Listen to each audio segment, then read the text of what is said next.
نحمده ونصلي على رسوله الكريم اما بعد فاعوذ بالله من الشيطان الرجيم بسم الله الرحمن الرحيم شهر رمضان الذي انزل فيه القرآن هدى للناس وبينات من الهدى والفرقان صدق الله العظيم وصدق رسوله الكريم ونحن على ذلك من الشاهدين والشاكرين والحمد لله رب العالمین۔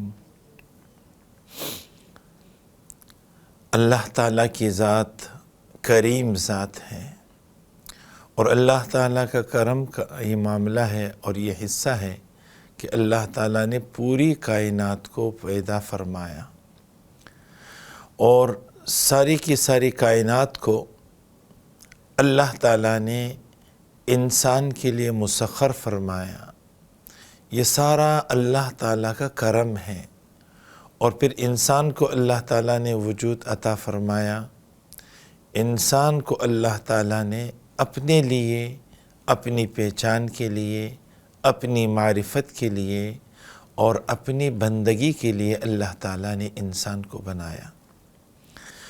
اللہ تعالیٰ کو انسان سے بہت زیادہ تعلق ہے اور اس تعلق کا اللہ تعالیٰ نے یہ نتیجہ ہے کہ اللہ تعالیٰ نے پوری کائنات کو مسخر کیا اور پھر انسان کو کامیابی دینے کے لیے، کیونکہ اللہ تعالیٰ نے انسان کو ہمیشہ کے لیے بنایا۔ انتقالات تو ہوں گے، ماں کے پیٹ سے دنیا کے پیٹ میں، دنیا کے پیٹ سے پھر آخرت کے پیٹ میں وہ جائے گا، لیکن انسان ابدی ہے۔ اس انسان کو ابدی کامیابی دینے کے لیے اللہ تعالیٰ نے ایک بڑا نظام بنایا اور اللہ تعالیٰ نے وہ نظام انسانوں کے لیے اتارا ہے۔ اب اس نظام کے مطابق جو انسان زندگی بنائے گا دنیا کے اندر بھی اللہ تعالیٰ اسے کامیابی، ترقی عطا فرمائیں گے اور آخرت کی ابدی اعزاز اسے عطا فرمائیں گے۔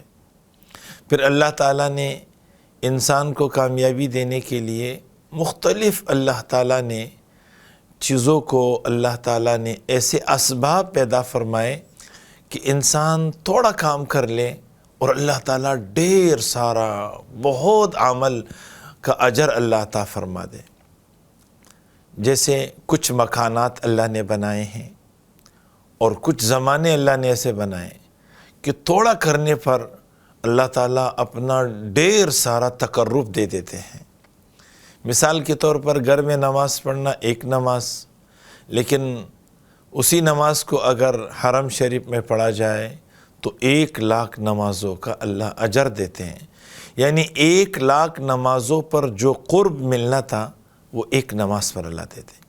اسی طرح زمانے اللہ نے بنائے، مثال کے طور پر اب رمضان المبارک آنے والا ہے اور یہ بہت بڑی نعمت ہے، اس کی کتنی قدر ہمیں کرنی چاہیے، ہمیں احساس نہیں ہے۔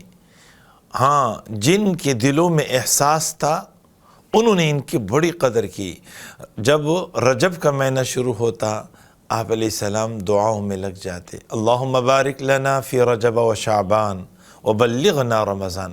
اے اللہ ہمارے رجب میں کے مہینے میں اور شعبان کے مہینے میں اے اللہ برکت عطا فرما اور ہمیں اتنی زندگی عمر دے کہ ہمیں رمضان مل جائے، اس سال کا رمضان ہمیں مل جائے۔ پیغمبر علیہ السلام سردار الانبیاء، امام الانبیاء نے دعا کی ہے اور وہ یہ زمانہ ایسا بنایا ہے کہ اس زمانے کے اندر تھوڑا سا عمل کرنے پر اللہ تعالیٰ اپنا بہت زیادہ قرب عطا فرماتے ہیں۔ جیسے حدیث پاک میں آتا ہے، رمضان المبارک کا مہینہ جیسے شروع ہوتا ہے، اب رمضان المبارک کی پہلی رات ہوتی ہے، یہاں سورج غروب ہوتا ہے اور رمضان جیسے شروع ہوتا ہے تو اللہ تعالیٰ کی طرف سے اعلان ہوتا ہے، اے جہنم کے داروغے جہنم کا دروازہ بند کر دے۔ اللہ کے رسول صلی اللہ علیہ وسلم کی امت کے لیے جہنم کے دروازے بند ہو جاتے ہیں اور رضوان سے، جنت کے رضوان مالک سے کہا جاتا ہے کہ اے جنت کے مالک رضوان، سارے کے سارے جنت کے دروازے کھول دے، اور جب تک رمضان ہے پورا مہینہ کسی ایک لمحے کے لیے بھی جنت کے دروازے بند نہ ہو۔ آپ علیہ السلام نے فرمایا اللہ کے رسول صلی اللہ علیہ وسلم کی امت کے لیے آسمان کے دروازے کھول دیے جاتے ہیں۔ ایک روایت میں آتا ہے کہ رحمت کے دروازے اللہ تعالیٰ کھول دیتے ہیں۔ آپ علیہ السلام نے فرمایا کہ ہر شیطان پر اللہ تعالیٰ 7 فرشتوں کو مقرر فرما دیتے ہیں، مسلط فرما دیتے ہیں۔ جتنے شیاطین ہوتے ہیں سرکش، سب کو قید کر دیا جاتا ہے اور ان کو سمندر میں قید کر لیا جاتا ہے۔ کیوں؟ آپ علیہ السلام نے فرمایا کہ اللہ تعالیٰ فرماتے ہیں کہ احمد صلی اللہ علیہ وسلم کی امت کے روزہ داروں کے روزے خراب نہ کر لیں۔ یہ اعزاز اور اکرام ایک حدیث پاک میں آتا ہے۔ یہ بڑا مبارک مہینہ ہے۔ آپ علیہ السلام کا فرمان ہے کہ پورا سال اول سے لے کر آخر تک رمضان المبارک کے لیے جنت کو آراستہ کیا جاتا ہے۔ رمضان مبارک کے لیے جنت کو خوبصورت بنایا جاتا ہے۔ آپ علیہ السلام نے فرمایا پھر جنت کے اندر ایک ہوا چلتی ہے، جنت کو دھونی دی جاتی ہے خوشبو کی، پھر جنت میں ایک ہوا چلتی ہے، اور ہوا ایسی ہوتی ہیں کہ سارے جنت کے درختوں کے پتے اور کیواڑوں کے حلقے بجنے لگ جاتے ہیں، اور ایسی خوشنما اور خوبصورت آواز پیدا ہوتی ہیں کہ کانوں نے ایسی خوبصورت آواز نہیں سنی۔ اور جنت کے بالا خانوں میں، وہاں کے محلات میں حوریں نکل کر آتی ہیں، اور پھر وہ پکارتی ہے کہ کون ہے جو اللہ تعالیٰ کے بارگاہ میں ہم سے منگنی کر لے، ہم سے نکاح کر لے۔ پھر وہ حوریں جنت کے وہ فرشتوں سے پوچھتے ہیں کہ یہ کون سی رات ہے اور یہ کیا ہے؟ تو پھر بتایا جاتا ہے کہ یہ احمد صلی اللہ علیہ وسلم کی امت کا روزہ شروع ہو چکا ہے، یہ وہ روزہ کا مہینہ شروع ہو گیا۔ آپ علیہ السلام کا فرمان ہے اس رمضان المبارک کے اندر جو آدمی نفل عبادت سے اللہ تعالیٰ کا قرب حاصل کرتا ہے تو نفل عبادت پر اللہ تعالیٰ فرائض کا اجر عطا فرماتے ہیں، فرضوں کا اجر ملتا ہے، اور جو فرض کے ذریعے سے، فرض کے ادا کرنے کے ذریعے سے اللہ تعالیٰ کا قرب حاصل کرے گا، اللہ تعالیٰ اس کو 70 فرائض کے ادا کرنے کا اجر اللہ عطا فرماتے ہیں۔ آپ علیہ السلام نے فرمایا یہ صبر کا مہینہ ہے، اس میں آدمی صبر کرتا ہے، اپنی خواہشات سے اپنے آپ کو روکتا ہے آدمی، اور آپ علیہ السلام کا فرمان ہے یہ غمخواری کا مہینہ ہے، انسانیت کے ساتھ غمخواری پیدا ہو جائے، یہ سبق دیے گئے ہمیں۔ تو ایک مقدس اور بڑا مہینہ ہے کہ جس میں آدمی کے عمل کو، یعنی تھوڑے عمل پر اللہ ڈھیر سارا اجر عطا فرماتے ہیں۔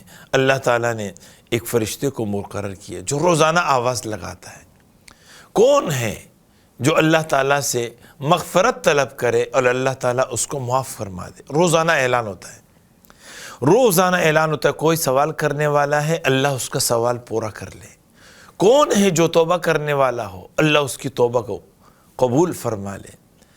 حدیث پاک میں آتا ہے اللہ تعالیٰ نے رمضان المبارک کے مہینے کے اندر اللہ تعالیٰ نے فرشتوں کو مقرر کیا جو اعلانات کرتے ہیں، یا باغی الخیر اقبل، اے خیر کے تلاش کرنے والے آگے بڑھو، آگے بڑھو رمضان کا مہینہ، یا باغی الشر، اے شر کے طلبگار رک جاؤ، اب گناہ کو چھوڑ دو۔ حدیث پاک میں آتا ہے رمضان المبارک کا مہینہ وہ مبارک مہینہ ہے کہ جب افطار کا وقت ہوتا ہے تو 10 لاکھ افراد وہ جن پر جہنم واجب ہو چکا ہوتا ہے، اس مہینے کی برکت سے اللہ تعالیٰ ان کو جہنم سے رہائی عطا فرما دیتے ہیں۔ پھر اگلے دن پھر 10 لاکھ افراد اللہ جہنم سے آزادی دے دیتے ہیں۔ ہر دن 10 لاکھ افراد جن پر جہنم واجب ہو چکا ہوتا ہے، اللہ جہنم سے ان کو آزادی دیتے ہیں۔ اور جب آخری دن رمضان کا آتا ہے اور آخری افطار کا وقت ہوتا ہے، تو جتنا پورے مہینے کے اندر اللہ تعالیٰ نے جہنم سے آزادی لوگوں کو دی ہوتی ہے، اس آخری دن میں اتنا اللہ اور جہنم سے اللہ انسانوں کو آزاد فرما دیتے ہیں۔ یہ مہینہ اللہ تعالیٰ نے رسول پاک علیہ الصلاۃ والسلام کی برکت سے خصوصاً اس امت کو عطا فرمایا۔ اب اس مہینے کو خصوصاً، جیسے کہ مسلمان کی تو 24 گھنٹے کی زندگی دین ہے، عبادت ہے، کھانا پینا سب، لیکن اس مہینے کے اندر اللہ تعالیٰ نے اصلاً جو عبادت ہے، اللہ نے مطالبہ کیا کہ اس عبادت میں انسان لگ جائے۔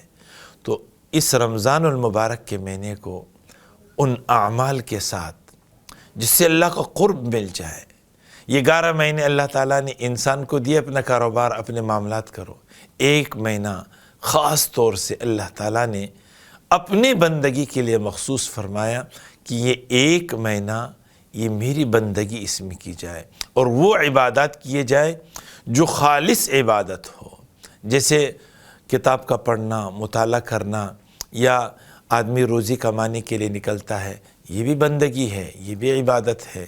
بچوں کے یعنی حق ادا کرنا، بیوی بچوں کے حقوق کو ادا کرنا، ماں باپ کے حق کا ادا کرنا، یہ بھی عبادت ہے، لیکن یہ عبادت بالواسطہ ہے۔ نماز، ذکر، تلاوت، صدقہ، یہ وہ اعمال، قرآن کی تلاوت ہے، یہ وہ اعمال ہیں، وہ عبادات ہے جو اصلاً عبادت ہے۔ عمرہ کرنا، طواف کرنا، یہ اصلاً عبادت ہے۔ اور یہ مہینہ اللہ تعالیٰ نے جو اصلاً عبادت ہے، یہ مہینہ اللہ نے ان عبادات کے لیے مخصوص فرمایا۔ تو ہم اللہ تعالیٰ کی اس مہینے میں خوب عبادت اور بندگی کرے اور اللہ تعالیٰ کا قرب حاصل کرے۔ اللہ تعالیٰ ہمیں اس مہینے کو قیمتی بنانے کی توفیق عطا فرمائے۔